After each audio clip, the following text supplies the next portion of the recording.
Bonjour à tous, aujourd'hui on va parler du bulk des Pokémon. Tout commence le mardi 17 juin 2025 où Fieldrong sort une vidéo sur une formule pour comparer le bulk des Pokémon à partir de leurs stats. En gros, Fieldrong a comparé deux formules naturelles pour évaluer le bulk d'un Pokémon en prenant en compte ses statistiques défensives, HP, Def et SPDF. On calcule une valeur numérique et on ordonne les Pokémon à partir de cette valeur, et on suppose que ça permet de définir et de comparer les bulks. Fieldrong observe certaines incohérences dans le classement donné par la première formule, et en somme, la deuxième formule donne des résultats plus cohérents par rapport aux connaissances des stratèges. Je vais m'arrêter un peu dessus parce que son observation est très juste. On va partir d'une situation standard de combat, on a un Pokémon offensif qui lance une attaque sur un Pokémon défensif, je vais partir de la formule des dégâts, c'est une explication avec les mains mais ça permet de mettre en lumière ce qui se passe et pourquoi la deuxième formule de Fieldrong est plus pertinente que la première. Pour une attaque, la formule des dégâts ressemble à ça, je l'ai un peu simplifié pour que ça soit digeste mais l'important est là. On a la puissance du move, on a l'attaque du Pokémon offensif, on a la défense du Pokémon défensif. Après on a d'autres trucs dans la formule que je vais regrouper dans une constante C0, mais c'est pas si important que ça pour la suite. Je précise ici que les attaques et défenses sont les stats après calcul des IV, EV, nature et niveau, mais c'est pas si important parce que avec EV max, IV max, nature neutre et niveau 100, la stat après calcul c'est 2 fois la base stat plus 99, ce qui en gros change la valeur numérique, mais pas l'ordre des Pokémon. Et si on simplifie, on obtient une formule comme ça, où on a bien les dégâts des moves, l'attaque du Pokémon offensif, la défense du Pokémon défensif, et encore plein d'autres trucs, ce qui regroupe le niveau du Pokémon, les faiblesses résistances, les climats, plein d'effets de talent, etc. Pour analyser la capacité du Pokémon défensif à tanker un coup, on peut diviser les dégâts par les HP, ce qui donnera la proportion de points de vie perdus par l'attaque. Et ensuite, si on dit que le bulk d'un Pokémon c'est sa capacité à tanker plus ou moins n'importe quel coup, ou alors beaucoup de coups, on va se retrouver à les additionner ensemble. C'est ce que symbolise ce sigma, ça veut dire qu'on fait une somme. Mais comme on somme sur les attaques subies par le Pokémon défensif, et que le Pokémon défensif reste le même, ses stats restent constantes. Ça veut dire que, dans la somme, on peut factoriser par 1 sur HP fois def. Ça permet de séparer ce qui dépend du Pokémon défensif de ce qui dépend des Pokémon offensifs. Et on peut faire pareil pour le côté spécial, en remplaçant l'attaque et la défense par l'attaque spéciale et la défense spéciale. Et donc on se retrouve avec deux formules, dont chacune dépend d'un produit HP fois défense, et d'une somme de trucs qui peuvent varier, et on verra plus tard que les autres simulations cherchent à donner une valeur à ces sommes de trucs. Donc mine de rien, le seul truc qui dépend du Pokémon, c'est le produit des HP et défense qui reste constant pour un Pokémon défensif fixé. C'est donc que ces deux valeurs sont les plus importantes pour définir le bulk, et comme la première formule de Fieldrong n'utilise pas ces deux valeurs, on peut comprendre qu'elles soient moins pertinentes que la deuxième.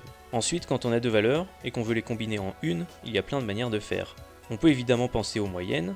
La deuxième formule de Fieldrong est une moyenne arithmétique, donc c'est la moyenne naturelle que vous connaissez tous. On a deux valeurs, on les additionne et on divise par le nombre de valeurs, ici par 2. Mais il y a plusieurs définitions de moyenne. Sans entrer dans le détail, une moyenne c'est une manière de trouver un genre de point au milieu, avec le milieu qui peut être défini de plein de manières différentes selon le contexte. Par exemple, on a la moyenne géométrique, la moyenne harmonique, la moyenne quadratique. Toutes ces moyennes ont leur utilité, et dans notre cas elles donneront des ordres différents. Pour info, le top 20 des Pokémon les plus bulky change un peu selon les moyennes que l'on prend. Je précise ici que j'ai viré les formes de Arceus puisque les types ne sont pas pris en compte.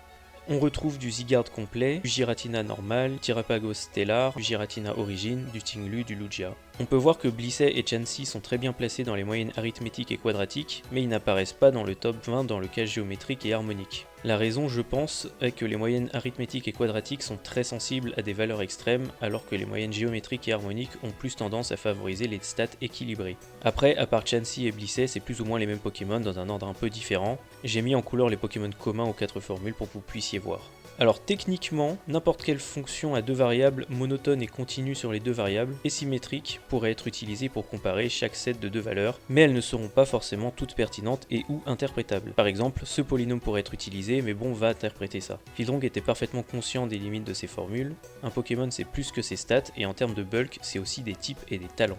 Le mardi 24 juin, donc une semaine après la première vidéo, Fieldrong sort la deuxième partie de cette série sur le calcul des bulks parce qu'il y a 3 salés qui ont voulu analyser d'autres techniques pour évaluer le bulk d'un Pokémon.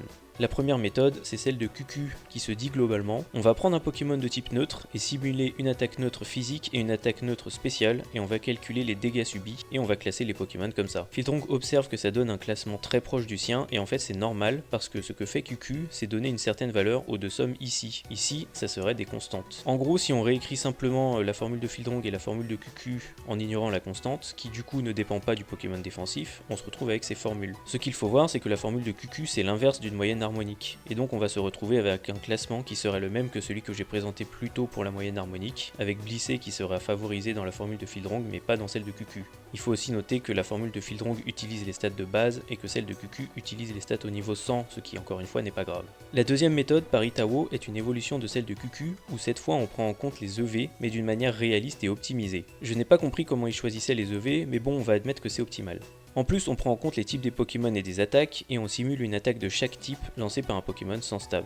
Au final, on se retrouve avec une formule qui ressemble beaucoup à celle de QQ, à laquelle on rajoute juste la table des types sous la forme d'une somme des coefficients multiplicatifs, et donc ça va naturellement punir les Pokémon qui ont des très mauvais types. En fait, la philosophie change ici. Les autres formules, donc les deux formules de Fieldrong, les moyennes et la formule de QQ, ces formules ne dépendaient que des stats du Pokémon, et donc deux Pokémon qui ont des stats égales mais des types différents auront des bulks différents avec la formule d'Itawo, ce qui n'était pas le cas avec les autres formules. Et on arrive à la troisième méthode qui va être un peu différente des deux autres. L'idée de base, c'est que le bulk, c'est la capacité à tanker tout le monde. Sauf que les types sont pas répartis de manière égale chez les Pokémon. Il y a des types qui sont plus fréquents que d'autres chez les Pokémon et chez les moves. Du coup, on va faire en sorte que chaque Pokémon utilise plein d'attaques sur tous les Pokémon du jeu et on regarde le nombre de fois que chaque Pokémon meurt. Sachant que j'aime bien tester plein de trucs, j'ai proposé plusieurs choses. Soit on a que Mew qui lance des attaques, soit tous les Pokémon lancent des attaques. Alors pourquoi Mew ? C'est parce que c'est un Pokémon avec tout le move pool qu'il veut et des stats équilibrées. Mew est de type Psy, et donc il va avoir un stab sur ses attaques Psy. Ça va introduire un léger biais dans les simulations où on teste les meilleurs moves, parce que Mew peut taper en super efficace sur presque tout le monde, à part Electros à cause de l'évitation, et le seul cas où Mew va être susceptible de préférer une attaque Psy, et donc d'abuser de son stab, c'est si le Pokémon est faible au type Psy. Ensuite, soit les attaquants utilisent toutes leurs attaques, soit ils utilisent seulement le meilleur move. Et on peut aussi tester avec et sans la table des types. Et si on traduit ça dans la formule de tout à l'heure, on a encore une expression différente de la somme des trucs, avec cette fois beaucoup de valeurs, puisqu'on va sommer toutes les combinaisons de type fois dégâts des attaques fois attaque des Pokémon. Et chacune de ces combinaisons va donner des sommes différentes et donc des évaluations différentes. S'il n'y a que Mew qui attaque, ben la somme ne va contenir que Mew, sinon on va avoir tous les Pokémon. Malheureusement, contrairement aux formules précédentes, on ne va pas pouvoir simplifier facilement ces expressions parce que chaque terme de la somme dépend du Pokémon qu'on étudie. La table des types est cachée ici dans le C-Move, mais elle ne dépend pas que du Pokémon défensif, elle dépend aussi du move pool du Pokémon offensif, et notamment dans le cas avec le meilleur move à utiliser qui va trop dépendre de chaque Pokémon offensif. Donc ici, pas de jolies formules simples comme les deux premiers. Je précise que j'ai utilisé la base de données de mon fangame, donc avec le Pokédex complet, mais je me suis foiré en retirant mes Fakemon, puisque en plus j'ai aussi retiré les formes apparues en 8G et 9G. Merci à un commentaire que je n'ai pas retrouvé qui notait qu'il me manquait Zoroark de Hisui. Je vais en profiter pour répondre à quelques commentaires, notamment ce monsieur qui me dit que ce que j'ai fait c'était une heuristique. Alors non, c'est pas exactement une heuristique, c'est plutôt du brute force. Une heuristique, ça serait plutôt une évaluation avec des grosses approximations au doigt mouillé, et typiquement une heuristique c'est ce que Fieldrong a fait dans sa première vidéo. Après, il y a eu beaucoup de commentaires vis-à-vis de la pertinence de mes simulations, notamment le biais induit par le move pool à cause du fait que tous les Pokémon apprennent plein d'attaques de type normal. Le problème vient de moi, je n'ai pas dit à Fieldrong quelle simulation était la plus pertinente, donc il s'est naturellement dirigé vers la colonne qui compilait les 8 simulations. Fieldrong a utilisé la dernière colonne, mais c'était clairement la moins pertinente. J'ai mis les autres simulations parce que j'aime bien tester plein de trucs, mais au final, la simulation la plus pertinente, à mon sens, c'est l'évaluation avec tous les Pokémon qui utilisent leur meilleur move avec la table des types. Ensuite, on cherche à évaluer le bulk. La manière la plus drastique, c'est d'imaginer que chaque Pokémon offensif vient avec ses meilleures armes contre chaque Pokémon défensif, mais en n'autorisant qu'une seule attaque. Dans le même genre, commentaires différents mais même cause, le but c'était d'avoir un moyen simple d'évaluer le bulk sans avoir à utiliser le système de combat. Donc non, c'est pas parfait, mais il y a un seuil à trouver entre la pertinence et la simplicité de ce que l'on veut faire. Et la critique principale vient de Fieldrong lui-même. Il n'y a pas les talents, on attend les talents. Alors pour prendre en compte les talents, on va utiliser Pokémon Essentials. Pokémon Essentials, c'est le framework développé par Maruno pour RPG Maker XP et qui sert de base à la plupart des fangames Pokémon. Notez que j'ai bien dit fangame et pas ROM hack, les ROM hacks c'est complètement différent. Avant on faisait des évaluations et maintenant on va faire une simulation. L'idée de base c'est qu'on va générer un combat entre deux Pokémon, le Pokémon offensif va utiliser un move sur un seul tour et on observe les dégâts. On va encore essayer de redonner du sens à ces sommes de trucs, sauf qu'en plus des types, des puissances de move, de l'attaque de chaque Poké, on va aussi prendre en compte les talents, y compris les changements de terrain et de climat par exemple. Et vous vous souvenez quand je disais qu'il n'y avait pas de formule simplifiée dans la troisième simulation? Ici ça va être encore plus le bordel. Je vais instaurer quelques limites pour réduire la quantité de calcul et simplifier les simulations. Déjà, on ne va pas étudier tous les Pokémon. On va prendre que les Pokémon évolués et certaines formes. quelle forme on va prendre. Si une forme change le type et ou les stats et ou le talent d'un Pokémon, on va aussi prendre cette forme, sinon je considère que c'est un doublon et on va l'ignorer. Donc typiquement, les 150 formes de Vivillon ou de Alcremie, on va les ignorer. Aussi, je retire les formes que j'ai créées pour mon fangame, et promis, je retire que les formes créées pour mon fangame et les doublons. Ensuite, dans la base de données que j'ai, tous les Pokémon apprennent toutes les attaques qu'ils ont pu apprendre un jour dans leur existence dans la série principale, et ça fait beaucoup d'attaques à tester. Mais pour les simulations, je vais retirer les moves de statut qui n'infligent pas de dégâts, et je vais aussi retirer les moves les plus faibles. Notez quand même que ça retire certains moves très utiles en strat, comme Knock-Off, les priorités sauf Extreme Speed, et les moves avec les puissances variables comme Grass Knot qui sont codés avec une puissance de 1 et qui seront donc considérés comme faibles. Et il y a aussi une certaine liste de moves qui sont bannis parce que c'est incompatible avec une simulation en un tour, notamment les attaques en 2 tours et les ultra lasers ou similaires. Ensuite, pour les IV, EV, etc., on va faire en sorte que tout le monde ait le maximum partout pour assurer une stabilité. Pour la nature, on va la prendre neutre pour tout le monde, parce que si on donne la nature offensive aux Pokémon offensifs et la nature défensive aux Pokémon défensifs, les deux vont s'annuler d'après la formule des dégâts, et donc autant rester neutre pour tout le monde. Pour les talents, si un Pokémon offensif a un talent qui est utile offensivement, on va lui donner en priorité ce talent, et s'il en a 2 ou 3, on va dupliquer le Pokémon pour lui donner ses talents. Pareil défensivement, si un Pokémon défensif a un talent utile défensivement, on va lui donner ce talent en priorité. Si 2 ou 3 talents sont utiles défensivement pour ce Pokémon, les deux seront testés, donc par exemple Bronzong qui a les talents lévitation et fireproof, et on va tester le bulk des deux. Et du coup, au lieu de faire des calculs en Python ou sur Excel, on va utiliser Pokémon Essentials pour lancer chaque move. Et donc on va passer par toutes les étapes des dégâts sans rien oublier en considérant les talents, etc. Je vais quand même un petit peu bidouiller Pokémon Essentials parce que on va retirer les coups critiques et on va ignorer les rolls parce que tout ça est aléatoire et ça permet pas d'évaluer correctement un bulk. Comme je l'ai dit dans la section précédente, j'aime bien tester plein de trucs et donc on va tester plein de trucs ici avec 6 simulations. Soit il n'y a que Mew qui attaque, soit il y a toutes les formes de Arceus ou alors tous les Pokémon. Et soit ils utilisent toutes leurs attaques, soit seulement leur meilleure attaque contre le Pokémon que l'on teste. Alors pourquoi Mew? Parce que c'est un Pokémon avec tout le move pool possible et des stats équilibrés, mais qui va introduire un léger biais en fonction du type Psy. Dans le cas où on utilise les formes de Arceus, on va sommer les contributions des 18 formes de Arceus. Alors pourquoi Arceus et pourquoi je prends en compte toutes ces formes? Parce qu'il a les mêmes qualités que Mew, à savoir un move pool immense et des stats équilibrés, et le fait de prendre en compte toutes les formes, ça permet d'atténuer l'effet des stabs, en noyant les stabs dans les autres formes qui n'utilisent pas leurs stabs. Notez que ça reste approximatif. Et évidemment, si on prend en compte tous les Pokémon, on va sommer sur tous les Pokémon, et du coup, le reste de la formule c'est le bordel, pas la peine de chercher une formule simplifiée. Je précise aussi que ma base de données est légèrement modifiée puisque j'utilise celle de mon fangame, donc tous les Pokémon apprennent toutes les attaques qu'ils ont pu apprendre une fois dans leur vie, plus d'autres moves, puisque leurs coverage ont été étendus. Quelques Pokémon ont des stats modifiés, quelques Pokémon ont des talents modifiés. Alors ça m'a cassé les couilles, mais j'ai annulé les changements de talents et de stats, mais pas les moves appris parce que ça aurait été trop dur. Donc dans cette base de données, les Pokémon apprennent plus de moves de coverage, ce qui modifie un petit peu les résultats. Et tout ça pour dire qu'il y a peut-être des erreurs possibles, qu'il serait facile de corriger, mais ça prendrait du temps. En termes de complexité algorithmique, on est sur du nombre de Pokémon au carré, et j'ai pu voir pendant les tests que tester le bulk d'un Pokémon qui se fait attaquer par toutes les attaques de tous les Pokémon, ça prend à peu près 2 minutes. Du coup, au total, il me fallu à peu près 30 heures de simulation sur un PC avec un bon processeur. Et voici les résultats après 30 heures de simulation, mais j'ai pas trop envie d'analyser ça. Fin de la vidéo, merci d'avoir regardé, n'oubliez pas le like, l'abonnement, le commentaire, le Tipeee, les réseaux sociaux. Je suis un vrai youtubeur, je fais des blagues de merde comme ça. Alors je déconne, mais pas tant que ça. Je vais pas analyser les 6 simulations parce que celle qui m'intéresse c'est la numéro 6 spécifiquement. Si vous voulez voir les autres vous-même, je vous encourage à aller checker le fichier que je mets en description, si j'y arrive. Pour l'heure, on va juste dire que, contrairement à ce que pensait Fieldrong, les talents ont énormément d'influence sur les classements, et ces classements avec talent sont complètement différents des autres. Mais comme je l'ai dit, c'est bien la simulation 6 qui me semble la plus pertinente. Ici, tous les Pokémon attaquent tous les autres Pokémon avec leur meilleur move. Donc ça permet de voir quel Pokémon est le plus difficile à tuer quand tous les autres Pokémon se préparent spécifiquement à l'affronter en utilisant leur meilleur coverage, etc. Ici, on a le top 100 des Pokémon les plus bulky. Déjà, on va remarquer que Mimikyu est évidemment le plus tanky grâce à son talent qui réduit à 10% les dégâts subis par la première attaque. Sans surprise, il doit être le plus tanky si on teste uniquement sur une seule attaque, et c'est ce que j'ai fait dans ces simulations. Dans le même genre, Terrapagos en forme Terra Crystal, Lugia, Lunala et Dragonite ont un talent qui divise par 2 les dégâts subis par la première attaque. Donc eux aussi sont très bien placés, et à raison parce que leur talent est très fort défensivement. On peut noter que Terrapagos sous sa forme Stellar est quand même très bien placé parce qu'il a quand même de très bonnes stats défensives, notamment beaucoup de points de vie.